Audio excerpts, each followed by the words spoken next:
Hey YouTube, this is Tiana from The Functioning Mommy, and I just wanted to take a few moments to share one of my newest homeschool hacks. And I am a fourth year homeschooling mom of two. I have a sixth grader son and I have a first grade daughter, and we are one of those who came from public school a few years back, and we are just loving it. So for me, if you want to say I'm lazy, I just like to find fun hacks that work for us and save us time or more efficient. So where this hack came from was I was always schooling my kiddos from our breakfast nook, which is a great space, lots of light. And in the last year or two, I just realized that all of our oil pastels and our crayons and our books and things like that that were near our window space were melting or fading or things like that. And I was kind of worried about our electronics. So I love the natural light, but I also wanted to change it up. So I've been playing with the idea of moving our school area to our formal dining room, which of course, as we know, gets used for Thanksgiving and Christmas dinners. So my husband was a little bit hesitant, worrying, because it was what our major purchase was, our dining room table, and it was the one thing that I wanted from Restoration Hardware. So he was worried about our table. So I had to come up with some system that would work, that would make the homeschool space usable, functional, but still protect our investment in our furniture. So one of the things that I did was I came up with covering it. It's a very dark kind of gray concrete style metal table, which is great for magnets and playing with the letters and things like that, but I also didn't want it to get scratched.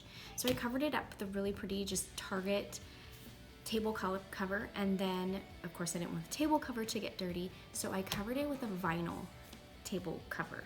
And what's funny is my husband lovingly laughed at me because he said, "You're becoming more and more like your grandmother," who, to me, God rest her soul, she was the most amazing organizing queen. She labeled everything. Everything had its home in her house, and I just loved everything about her, but some people thought she was a little crazy. So it just brings me back to when I was at my grandmother's house and how she was so organized and took care of all of her things. So with that, I'm going to show you some of the ways that we use the table space, because we don't have a lot of wall space in our dining room as well, and because I don't want to overwhelm my kids and distract them with too much stuff on the walls.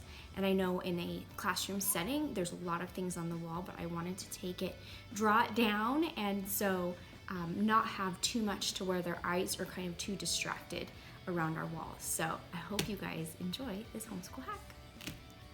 Okay, so first off, I wanted to show you our wall space is limited to here, and going up high, not much I can do up there. And then our whiteboard space, and that was the main reason why we moved homeschool areas, was for this whiteboard. My mother-in-law found it, and it's secondhand. So I wanted to use that, and then we have our book shelves, I guess book holders there. But other than that, we've got, again, lots of window space. It's natural light in the afternoons, but that's the windows or the wall space that we have there. So from there, we have a large dining room table, and we are completely used to schooling at a very small round dining room table. So what I've done, and I apologize for the glare since this is going to be a very shiny table cover, but you can see underneath here, we have a metal table. And I've just added, like I said, this tablecloth, and then on top of it, I bought a vinyl cover off of Amazon. They have them at Walmart, and I'm also going to try another one of those thicker ones that's fitted just exactly to the table. So some of the things I'm going to be doing is putting maps or things that maybe I just don't want to laminate underneath, like this timeline from The Good and the Beautiful. It takes up a lot of wall space, and to span it across the wall, I would need longer than this 4-foot whiteboard to span it on the wall. So I might use them as we're setting different time periods or different maps I can put underneath and just slip in between the vinyl.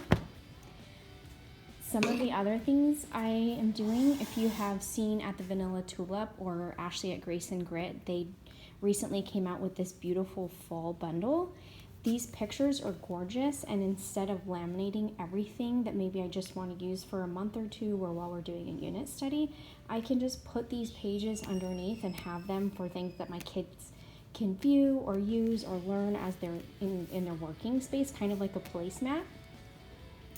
or I can use them as worksheets. So a lot of worksheets, you, again, may not want to use the expensive laminating sheets or take the time to do them when your kid may not use the worksheet that often.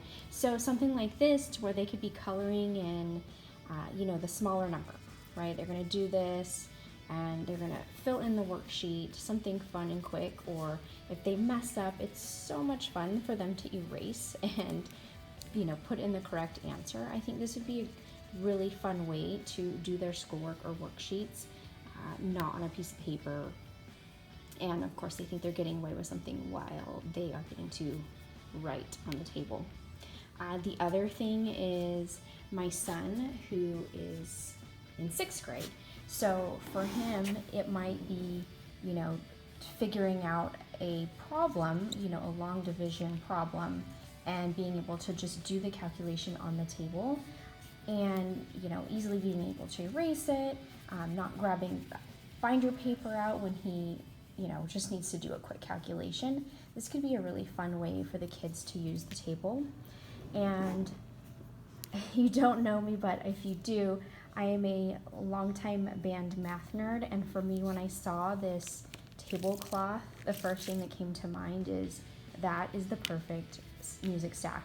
And so what I did is I came in here and I started, I can't even do this without looking at it. The first thing I did is, it doesn't work through the screen, is came in and pretended that I was writing some music.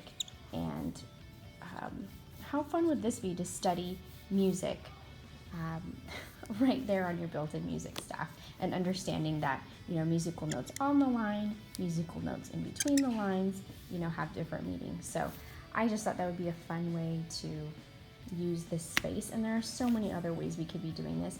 You could be putting pictures, for example, if you had like a picture, or your kids, like my daughter, my 1st grader, she doesn't really enjoy learning how to draw new things. So this would be a fun way for them to be able to trace the picture and just practice with that hand movement, tracing.